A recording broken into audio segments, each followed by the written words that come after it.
Hi friends, പുതിയ ഒരു ഡില്ലിക്ക് എല്ലാവർക്കും സ്വാഗതം. അപ്പോൾ ഇന്നത്തെ വീഡിയോ എല്ലാവരും കാത്തിരുന്ന ഇന്ത്യൻ എയർഫോഴ്സിൻ്റെ അഗ്നിവീർ വായു റിക്രൂട്ട്മെൻറ്റ് വന്നിരിക്കുകയാണ്. അപ്പോൾ ഈ ഒരു റിക്രൂട്ട്മെൻറ്റ് കൂടുതൽ ഡീറ്റെയിൽസ് ആയിരിക്കും നമ്മൾ ഇന്നത്തെ ഈ വീഡിയോയിൽ നോക്കാൻ പോകുന്നത്.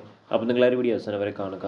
അപ്പോൾ ഇന്ത്യൻ എയർഫോഴ്സിലൊക്കെ ഒരു ജോലി ആഗ്രഹിക്കുന്നവരാണെന്നുണ്ടെങ്കിൽ എല്ലാവരും ഈ ഒരു അവസരം ഉപയോഗപ്പെടുത്തുക. അതുപോലെ തന്നെ നിങ്ങളുടെ ഫ്രണ്ട്സ് ആരെങ്കിലും ഇന്ത്യൻ എയർഫോഴ്സിലൊക്കെ ഒരു ജോലി ആഗ്രഹിക്കുന്നുണ്ടെങ്കിൽ ഈ ഒരു വീഡിയോ അവരിലേക്കും ഷെയർ ചെയ്ത് കൊടുക്കുക. ഇത്തരത്തിലുള്ള കൂടുതൽ വീഡിയോകൾക്കായി ചാനൽ സബ്സ്ക്രൈബ് ചെയ്യാത്തവർ സബ്സ്ക്രൈബ് ചെയ്യുക. സബ്സ്ക്രിപ്ഷൻ വരുന്ന ബെല്ലൈക്കനിൽ ഓൾ ഇനേബിൾ ചെയ്താൽ മാത്രമായിരിക്കും ഇത്തരത്തിലുള്ള കൂടുതൽ വീഡിയോസ് നിങ്ങളുടെ ഫോണിൽ നോട്ടിഫിക്കേഷൻ ലഭിക്കുകയുള്ളൂ. അതുപോലെ തന്നെ നമുക്ക് ടെലിഗ്രാം വാട്സാപ്പ് ഗ്രൂപ്പിലേക്ക് ജോയിൻ ചെയ്യാൻ ആഗ്രഹിക്കുന്നുണ്ടെങ്കിൽ ജോയിൻ ചെയ്യുക. ലിങ്ക് താഴെ ഡിസ്ക്രിപ്ഷൻ ബോക്സിലുണ്ടായിരിക്കുന്നതാണ്. നമുക്ക് കാര്യത്തിലേക്ക് കടക്കാം. ഇന്ത്യൻ എയർഫോഴ്സിലേക്കുള്ള അഗ്നിവീർ വായു 2/2026 പോസ്റ്റിലേക്കുള്ള റിക്രൂട്ട്മെൻറ്റാണ് വന്നിരിക്കുന്നത്. ഇതിലേക്ക് മെയിൽസിനും അതുപോലെ തന്നെ ഫീമെയിൽസിനും ഒരുപോലെ അപേക്ഷിക്കാൻ സാധിക്കുന്നതാണ്. ഈ ഒരു റിക്രൂട്ട്മെൻറ്റിലേക്ക് അപേക്ഷിക്കുന്ന ഡേറ്റുകൾ നോക്കുകയാണെങ്കിൽ 11 ജൂലൈ 2025 മുതൽ 31 ജൂലൈ 2025 അപേക്ഷിക്കാൻ സാധിക്കുന്നതാണ്. അപേക്ഷിക്കാൻ ആഗ്രഹിക്കുന്നവർ ലാസ്റ്റ് ഇമ്പാർട്ടൻ്റ് അപേക്ഷിക്കുക. നമുക്ക് റിക്രൂട്ട്മെൻറ്റ് മറ്റ് ഡീറ്റെയിൽസ് നോക്കാം. ആദ്യം സാലറി നോക്കുകയാണെങ്കിൽ സാലറി അഗ്നിവീർ സ്കീമിനെ ബേസ് ചെയ്താണ് വരുന്നത്. വേക്കൻസി നോക്കുകയാണെങ്കിൽ ഏകദേശം 3000-ഓളം വേക്കൻസികൾ ഈ ഒരു റിക്രൂട്ട്മെൻറ്റിലേക്ക് റിപ്പോർട്ട് ചെയ്യാറുണ്ട്. ഇനി അടുത്ത് അപേക്ഷിക്കാനുള്ള ഏജ് ലിമിറ്റ് നോക്കുകയാണെങ്കിൽ 2 ജൂലൈ 2005-നും 2 ജനുവരി 2009-നും ഈ ഒരു ഡേറ്റ് ഓഫ് ബർത്തിലും ജനിച്ചവർക്കാണ് അപേക്ഷിക്കാൻ സാധിക്കുക. ഇനി അടുത്ത് അപേക്ഷിക്കാനുള്ള എഡ്യൂക്കേഷൻ ക്വാളിഫിക്കേഷൻ നോക്കുകയാണെങ്കിൽ മെയിനായിട്ടും 2 ക്വാളിഫിക്കേഷൻ എന്നാണ് പറഞ്ഞിരിക്കുന്നത്. ഒന്നാമതായിട്ട് പറഞ്ഞിരിക്കുന്നത് സയൻസ് സബ്ജക്റ്റ് ആണ്. അപ്പോൾ സയൻസ് സബ്ജക്റ്റ് പോസ്റ്റിലേക്ക് അപ്ലൈ ചെയ്യണമെങ്കിൽ +2 പാസ്സായിരിക്കേണ്ടതാണ്. +2 അല്ലെങ്കിൽ തത്തിലും ഉണ്ടായിരിക്കേണ്ടതാണ്. കൂടാതെ മാത്സ്, ഫിസിക്സ്, ഇംഗ്ലീഷ് തുടങ്ങിയ 3 സബ്ജക്റ്റും +2ൽ പഠിച്ചിരിക്കേണ്ടതാണ്. ടോട്ടൽ 50% മാർക്കും ഉണ്ടായിരിക്കേണ്ടതാണ്. കൂടാതെ ഇംഗ്ലീഷ് എന്ന സബ്ജക്റ്റിന് 50% മാർക്കും ഉണ്ടായിരിക്കേണ്ടതാണ്. എന്നാൽ സയൻസ് സബ്ജക്റ്റിലേക്ക് അപേക്ഷിക്കാൻ സാധിക്കുന്നതാണ്. അല്ലെങ്കിൽ മറ്റൊരു ക്വാളിഫിക്കേഷൻ പറഞ്ഞിട്ടുണ്ട്. 3 വർഷത്തെ ഡിപ്ലോമ കോഴ്സാണ്.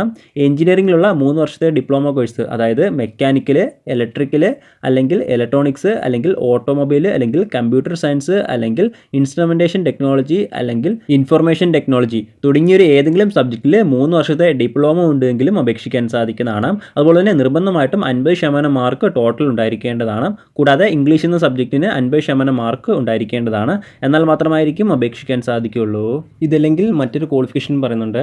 2 വർഷത്തെ വൊക്കേഷണൽ കോഴ്സ് പഠിച്ച് പാസ്സായിട്ടുണ്ടെങ്കിലും അപേക്ഷിക്കാൻ സാധിക്കുന്നതാണ്. അതുപോലെ തന്നെ നിർബന്ധമായിട്ടും ഫിസിക്സ്, മാത്തമാറ്റിക്സ് പഠിച്ചിരിക്കേണ്ടതാണ്. എന്നാൽ മാത്രമായിരിക്കും അപേക്ഷിക്കാൻ സാധിക്കുകയുള്ളൂ.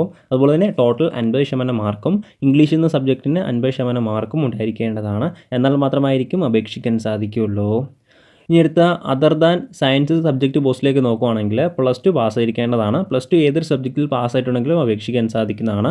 കൃത്യമായിട്ടുള്ള സബ്ജക്റ്റ് കാര്യങ്ങളൊന്നും പറയുന്നില്ല. അതുപോലെ തന്നെ നിർബന്ധമായിട്ടും ടോട്ടൽ 50% മാർക്കും ഉണ്ടായിരിക്കേണ്ടതാണ്. കൂടാതെ ഇംഗ്ലീഷ് എന്ന സബ്ജക്റ്റിന് 50% മാർക്കും ഉണ്ടായിരിക്കേണ്ടതാണ്. എന്നാൽ മാത്രമായിരിക്കും അപേക്ഷിക്കാൻ സാധിക്കുകയുള്ളൂ. ഇതല്ലെങ്കിൽ മറ്റൊരു ക്വാളിഫിക്കേഷൻ പറയുന്നുണ്ട്. 2 വർഷത്തെ വൊക്കേഷണൽ കോഴ്സാണ്.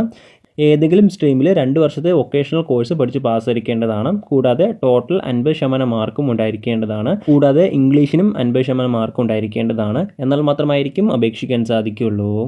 ഇങ്ങനെയാണ് ഓരോ പോസ്റ്റിലേക്കും വന്നിട്ടുള്ള എഡ്യൂക്കേഷൻ ക്വാളിഫിക്കേഷൻ. ഇനി അടുത്ത ഈ ഒരു റിക്രൂട്ട്മെൻറ്റ് സെലക്ഷൻ പ്രൊസീജിയർ എങ്ങനെ നോക്കുകയാണെങ്കിൽ ആദ്യം ഓൺലൈൻ എക്സാമിനേഷനാണ്. എക്സാമിനേഷൻ പാസ്സാവുന്നവർക്ക് ഫിസിക്കൽ ടെസ്റ്റാണ്. ഫിസിക്കൽ ടെസ്റ്റ് പാസ്സാവുന്നവർക്ക് അഡാപ്റ്റബിലിറ്റി ടെസ്റ്റാണ്. അഡാപ്റ്റബിലിറ്റി ടെസ്റ്റ് 1 അതുപോലെ തന്നെ ടെസ്റ്റ് 2 ഉണ്ടായിരിക്കുന്നതാണ്. അത്തരത്തിൽ 2 ടെസ്റ്റും പാസ്സാവുന്നവർക്ക് മെഡിക്കൽ ടെസ്റ്റ്. ഇങ്ങനെയാണ് ഈ ഒരു റിക്രൂട്ട്മെൻറ്റ് സെലക്ഷൻ പ്രൊസീജിയർ. ഇനി അടുത്ത് അപേക്ഷിക്കാനുള്ള ഫിസിക്കൽ സ്റ്റാൻഡേർഡ്സ് നോക്കുകയാണെങ്കിൽ മെയിൽസിന് ഹൈറ്റ് 152.5 സെൻറ്റിമീറ്റർ ഉണ്ടായിരിക്കേണ്ടതാണ്. ഫീമെയിൽസിന് ഹൈറ്റ് 152 സെൻറ്റിമീറ്റർ ഉണ്ടായിരുന്നാൽ മതി. വെയിറ്റ് ഹൈറ്റിനും ഏജിനും ആനുപാതത്തിലായിരിക്കേണ്ടതാണ്. ചെസ്റ്റ് നോർമൽ ചെസ്റ്റ് ഉണ്ടായിരുന്നാൽ മതി. അതായത് ഹൈറ്റിനും ഏജിൻ്റെയും പ്രൊപ്പോർഷണൽ ആയിരിക്കേണ്ടതാണ്. കൂടാതെ 5 സെൻറ്റിമീറ്റർ എക്സ്പാൻഷനും ഉണ്ടായിരിക്കേണ്ടതാണ്. എന്നാൽ മാത്രമായിരിക്കും അപേക്ഷിക്കാൻ സാധിക്കുകയുള്ളൂ. ഇനി അടുത്ത ഫിസിക്കൽ ടെസ്റ്റിൻ്റെ ഡീറ്റെയിൽസ് നോക്കുകയാണെങ്കിൽ ആദ്യം മെയിൽസിൻ്റെ ഡീറ്റെയിൽസ് നോക്കാം. മെയിൽസിന് മെയിനായിട്ട് 3 കാര്യങ്ങളാണ് വരുന്നത്. ഒന്നാമതായിട്ട് വരുന്നത് 1.6 കിലോമീറ്റർ റണ്ണിങ് ആണ്.